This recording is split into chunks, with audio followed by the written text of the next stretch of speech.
In 2022, one of the single greatest strategies for your social media marketing is three words: other people's audiences. So let's jump right into that. What does that mean? Other people's audiences. Well, you got your own page on, let's say, Instagram or TikTok or LinkedIn or Facebook, and you have your fans, you have your followers, your core community. Well, how do you get introduced to people that aren't currently in your community? How do you find and engage with people who are not already within that community that you have and hold so dear? Now, there's a lot of different ways to do this, but one way I really want to focus on today is other people's audiences, OPA. And really, this comes down to actually being social on social, which is the one of the things that people uh, wildly underestimate as what drives success on your social media in actually grabbing the attention of the consumer, in actually understanding what it is that they care about, in actually having the right information, the right data to be able to reverse engineer what it is that they want and then giving it to them on a silver platter through your content.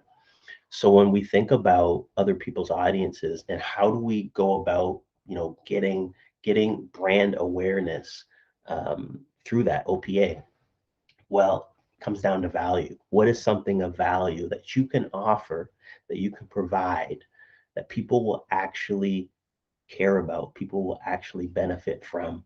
And then how can you leverage the use of people that maybe there are people that already exist in your community, which, by the way, is a great way to start because they have communities of their own, building a relationship with them and saying, hey, what's something that's going to bring value to you? I really want to bring value to your audience and really provide something of value that will benefit them. So it's all about building relationship. It's all about, okay, then now what's the value? What's in it for the other person? So when you go and talk to people in your community, ask them the question, what is something that you want to get out of it? What can I provide you where you're going to get a benefit out of it? And then in turn, I can provide value to your audience, people that I've never communicated with before, people that I don't yet have a relationship with yet. I want to. What is the best way to do that? And I want to do it in a way where your value add is going to increase because I'm involved, because of what I bring to the table. And then now you're going to be able to share that value with others, which is going to, again, increase your credibility, your reputation, and then introduce me to your audience, which I currently do not have access to. So there's a word popping around, micro influencer. And I think that is a really unlocked like an uncharted territory for a lot of people that haven't really dived into that space. And it's really beneficial, especially when we talk about reputation, because the number one reason why anybody will ever buy from you is because of your reputation. And by the way, sometimes that's as simple as they have a website, which means they're probably legit. They might not know anything else about you, but at the bare minimum, you have a website that builds some sort of reputation that, okay, this is a legitimate business. I'm gonna, try them out, work with them. So what we want to do is we want to compound that reputation, and we want people to buy from us, not just because we have a website, not just because we're a legitimate business. We want them to buy from us because they understand that we understand their daily challenges in regards to the services we provide. So the more that they feel like we understand them is the more that they're going to say, yeah, I think they understand me, therefore I want to work with them because I like their brand, I like what they stand for, I like what they value, and that makes me comfortable to move ahead. That's the best case scenario you can get, because then when people become clients, they don't come to you with this lack of trust, like, is this going to go well or isn't it? Like, they almost like kind of just fall into your lap and say like, hey, help me. I know you're going to do a good job for me because I've seen you provide value again and again. So that is something that is really, really important to think about in 2022. Collaboration, you know, again, start with your community. Who are people in your community that you can collaborate with, and can you fill out your 12-month calendar to facilitate this? There is such an untapped market in as far as collaboration goes, consistency in that regard, and then getting better and better at the value add over time. Because when you do these collaborations, what you should be looking for is, okay, how did that go? What can I learn from this? What was beneficial to the people on the other end of those collaborations? Did they get value from it? And you can ask them those questions, like, what are some things that I could improve? Really do some actual, like, in the dirt market research to understand what it is that you can improve on, and then keep doing the action, keep collaborating. It's like working out. If you continue to work out, your muscles are only going to get stronger, they're only going to get bigger. It's the same thing with these collabs.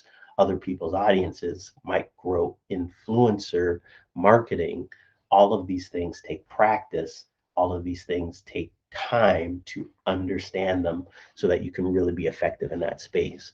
So I would encourage anybody listening today to just start executing.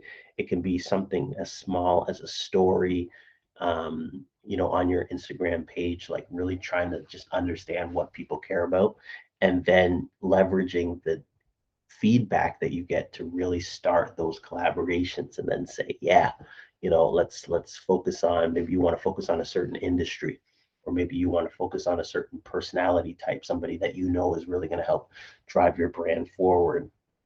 All of these things need to be taken into consideration, but it doesn't have to be overly complicated. And I think that's the main thing I want to drive home today. It doesn't have to be overly complicated. Like, just think about, what is my intent? What is my intent?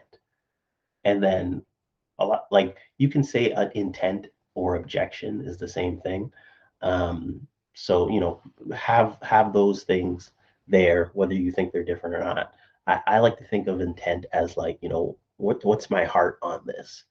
And sometimes that's different than my objective. My objective might be more specific to what I'm actually doing for a living, but my heart on something might actually be a lot more macro.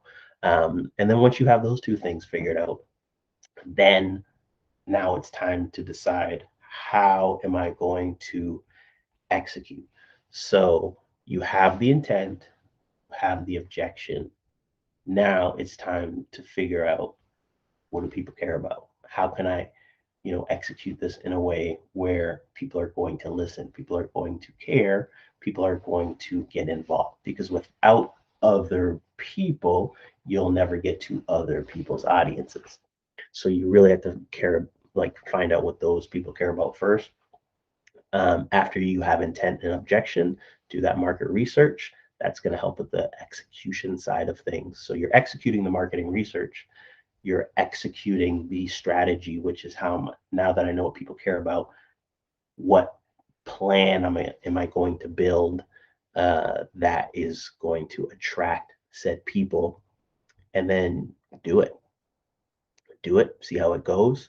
Um, Nothing's a failure, because everything's a learning curve and a lesson learned, and that just helps you to get better, as I mentioned. So in 2022, collaborate, collaborate, collaborate, OPA other people's audiences, and consistency, because I think that's where a lot of people maybe miss out. They might do something, it flops, they don't do it again, at all. Like, they just stop trying. Or maybe they do something like twice a year, and they get some good response, but then they get busy. So, you know, I think consistency will make you even more dangerous in the marketplace, because you'll learn more doing it 10 times in a year than Sally down the street will learn from doing it 4 times. And then you'll just be that much better at executing, and that's going to serve you well in the long term. So these are things to think about. These are things that I'm thinking about, and I'm sharing with you as I'm thinking about things I'm going to do in my business to really capitalize on that in 2022. And I just wanted to share that with you guys today, and I hope it brought you value. Peace and love. This is Josh Edwards, owner and CEO of OSM. Thanks so much for your time. Take care.